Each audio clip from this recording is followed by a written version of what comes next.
Hello beauté de l'univers. Je suis Sarah, je suis love coach et j'aide les femmes à arrêter d'enchaîner les relations amoureuses foireuses. Dans ce podcast, je partagerai avec toi mes expériences, celles de mes clientes, des conseils et des astuces pour créer la vie amoureuse de tes rêves et reprendre le pouvoir sur toutes les sphères de ta vie. Je te donnerai toutes les clés qui te permettront de transformer ta vie amoureuse, mais pas que. Alors installe-toi confortablement et c'est parti pour un tour. Coucou beauté de l'univers, j'espère que tu vas bien, je suis ravie de te retrouver dans ce nouvel épisode du podcast Tu mérites un amour et aujourd'hui on va parler des limites et plus particulièrement de ses propres limites et on va tâcher ensemble de répondre à cette interrogation que je me pose et que je continue à me poser. Sommes-nous nos propres limites? Es-tu ta propre limite? Suis-je ma propre limite? Alors c'est une espèce de mantra, de phrase un peu choc qu'on consomme sans modération sur les réseaux sociaux, puisque sur Instagram, sur Facebook et sur d'autres plateformes sociales, on voit que cette phrase est régulièrement partagée sur les comptes de développement personnel, sur les comptes qui traitent entre guillemets du mindset, sur des comptes de marketing, d'entrepreneuriat, de business, etc. On entend, franchement, si j'avais eu 1 centime à chaque fois que j'ai croisé cette phrase dans un contenu, je serais millionnaire aujourd'hui tellement on nous la sert à toutes les sauces. Et effectivement, on part du postulat que on peut tout faire dans la vie et que si on n'y arrive pas, c'est parce que nous-mêmes, on est notre propre barrière. C'est quelque chose, un piège dans lequel je suis pas mal tombée, déjà moi personnellement, avec moi-même, parce que à chaque fois que je n'arrivais pas à atteindre un objectif, j'avais tendance à sortir le bâton d'autoflagellation en mode si tu n'y arrives pas, c'est de ta faute, hein, parce que quand même, on t'a quand même dit que tu pouvais tout faire, que tu pouvais accéder à l'abondance amoureuse, financière, spirituelle, whatever. Et que si tu n'y arrives pas, c'est de ta faute, et c'est quelque chose que j'ai aussi transmis, notamment au début de mon activité à certaines de mes clientes.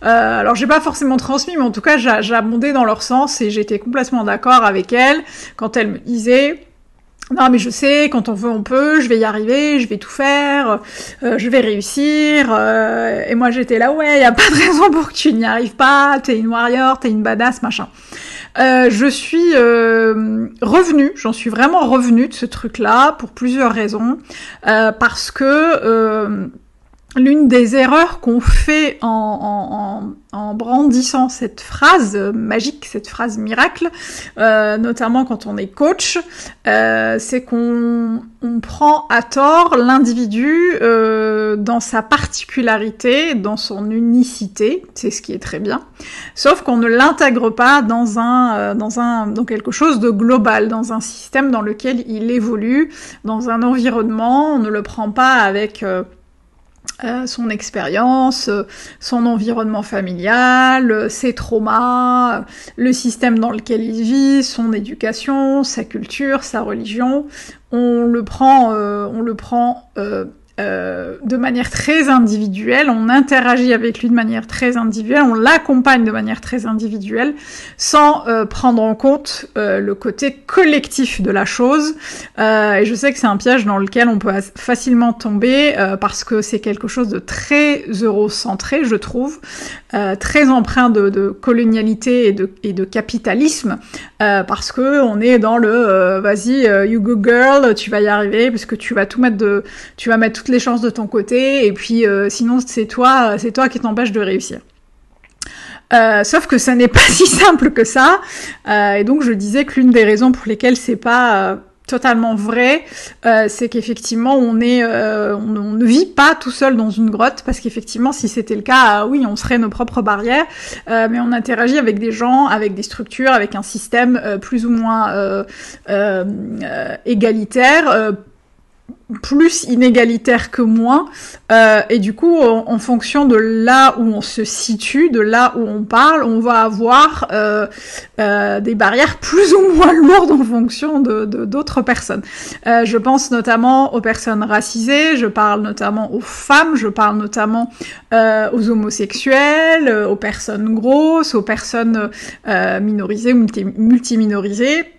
J'en oublie certainement dans le lot, mais n'hésitez pas à me mettre en commentaire justement à finaliser cette liste qui n'est pas exhaustive en commentaire. Mais en tout cas, je pense à toutes ces personnes qui effectivement n'ont pas toujours le privilège de pouvoir atteindre leurs objectifs parce qu'elles ne partent pas dans les starting blocks avec les mêmes bagages, elles ne partent pas avec les mêmes chances. Et je trouve que c'est hyper culpabilisant de passer son temps à dire aux gens, si tu n'y arrives pas, c'est de ta faute. Si tu n'y arrives pas, c'est parce que tu es ta propre barrière. Alors évidemment, hein, on a tous des mécanismes de défense et des mécanismes très bien rodés qui nous empêchent de sortir de notre zone de confort, et je suis la première à l'avoir expérimenté. Évidemment qu'il existe des systèmes d'auto-sabotage qui nous empêchent de bouger, mais encore une fois, je trouve ça très réducteur de poser cette fameuse phrase « tu es ta propre limite » sans prendre en compte l'individu dans sa globalité et sans l'intégrer dans un système. Et justement, en revenant aux personnes qui sont victimes du système, les personnes minorisées, les personnes racisées, les personnes handicapées, etc., bah forcément, elles vont démarrer avec un bagage qui est complètement différent, une vision du monde qui est complètement différente. On va avoir une vision de ces personnes-là qui est complètement différente par rapport à certaines personnes qui sont privilégiées, voire ultra privilégiées. Et donc forcément, quand on ne démarre pas avec le même type de bagage, les poids des bagages n'étant pas les mêmes, bah c'est pas évident. Et je trouve encore une fois que c'est culpabilisant de dire aux gens systématiquement, si tu n'y arrives pas, bah en fait c'est de ta faute. Et puis surtout, je trouve que ça stigmatise le fait de dénoncer ça, parce que dès qu'on commence à parler de ça, il y a certaines personnes qui vont parler de victimisation. J'en entends et je le vois régulièrement sur Instagram. Des personnes qui disent « Oh là là, mais arrêtez de vous victimiser en disant que vous n'avez pas l'accès aux mêmes chances que certaines personnes, aux mêmes opportunités. Ce n'est pas vrai. Aujourd'hui, on est en 2022. Tout le monde a accès aux mêmes chances. Donc, arrêtez de vous victimiser. » Et je trouve justement que ça vient encore jouer ça vient jouer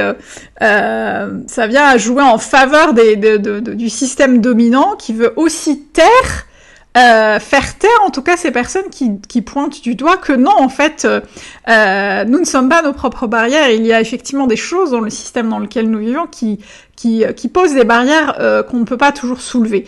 Et je trouve intéressant justement de voir qu'il y a des voix qui s'érigent en mode « Non, mais ces gens-là, c'est des victimes, c'est parce qu'ils veulent pas bosser, etc. etc. » Moi, je suis la première à pouvoir en témoigner puisque je l'ai vu de manière très insidieuse et pourtant très claire, notamment dans mes anciens boulots quand j'étais salariée. J'étais dans des gros cabinets de consulting. Coucou pour ceux qui se reconnaissent. Donc j'étais consultante. C'était des cabinets qui embauchaient énormément de personnes, des arabes, des personnes racisées, des noirs et des personnes multiminorisées. Je pense que parfois ça représentait plus de 60% de leur effectif. Et pourtant, je n'ai jamais vu des personnes décisionnaires faisant partie de ces minorités-là. Je n'ai jamais vu les big boss donner des postes à haute responsabilité et des postes où on prend des décisions à ces personnes-là. Donc il est important en fait de faire face aux choses, de les intégrer, de les observer telles qu'elles sont, de les acter telles qu'elles sont, sans pour autant qu'on nous targue d'être des victimes, d'être des personnes assistées qui ont besoin qu'on leur donne un petit coup de pouce pour avancer, parce qu'encore une fois, on vient stigmatiser le fait de vouloir changer les choses, et ça se retourne contre ceux qui ont envie de faire bouger les choses. Et dans le dev perso, c'est pareil, hein, parce que c'est quand même un écosystème qui est bâti sur le même système que la société. Et du coup, c'est important en fait de faire très attention à ce type de phrases, encore une fois, qui sont complètement déconnectées, vraiment hors sol, quoi, qui sont complètement déconnectées de la réalité, et qui peuvent parfois pousser des gens à des frustrations extrêmes, à de la culpabilisation, parce qu'on va passer notre temps à leur dire « Ah, mais si tu arrives pas, c'est de ta faute », alors qu'il y a énormément, en tout cas parfois énormément d'éléments qui viennent peser dans la balance et qui ne leur permettent pas de réussir comme ils le voudraient. Donc voilà, si tu es coach, je t'invite vraiment à réfléchir à ça et peut-être à réagencer ta manière d'accompagner les gens en les intégrant vraiment dans leur globalité, en prenant en compte leurs traumas, leurs histoires, leurs expériences, leur environnement familial. Je trouve que c'est super important. Si tu n'es pas coach et que tu as l'impression justement que parfois c'est compliqué, c'est plus compliqué que d'autres et que tu as l'impression que tu as beau faire plein de trucs et que tu n'y arrives pas, eh bien peut-être que ce n'est pas uniquement de ta faute, peut-être que ta limite c'est pas uniquement toi, et ça va justement être intéressant d'aller creuser, de voir comment on peut contourner ces barrières, parce que le but c'est pas de dire y a rien à faire et puis on reste là. Le but c'est encore une fois, d'être très conscient de ce qui se passe autour de nous, d'être très conscient du système dans lequel on évolue, pour comprendre comment on peut, quel levier on peut activer pour contourner ces barrières-là. Voilà, c'était important pour moi de partager ça avec toi qui m'écoute. Si tu veux soutenir le podcast parce que tu l'as kiffé, eh bien n'hésite pas à me laisser un commentaire si la plateforme le permet, ou même aller 5 étoiles, soyons fous, soyons folles, pour soutenir le podcast. Je suis toujours ravie d'avoir vos retours. Je vous retrouve comme d'habitude la semaine prochaine pour un autre podcast, mais également sur Instagram. Et si tu as envie justement de détourner et contourner les barrières et changer radicalement ta vie amoureuse, mais pas que, eh bien sache que tu peux intégrer mon accompagnement de groupe Tu mérites un amour. Je te mettrai le lien dans la description du podcast, et si tu as des questions, n'hésite pas à venir me voir. N'oublie pas, quoi qu'il arrive, tu mérites tout un amour, et moins que ça, tu ne prends pas. Ciao.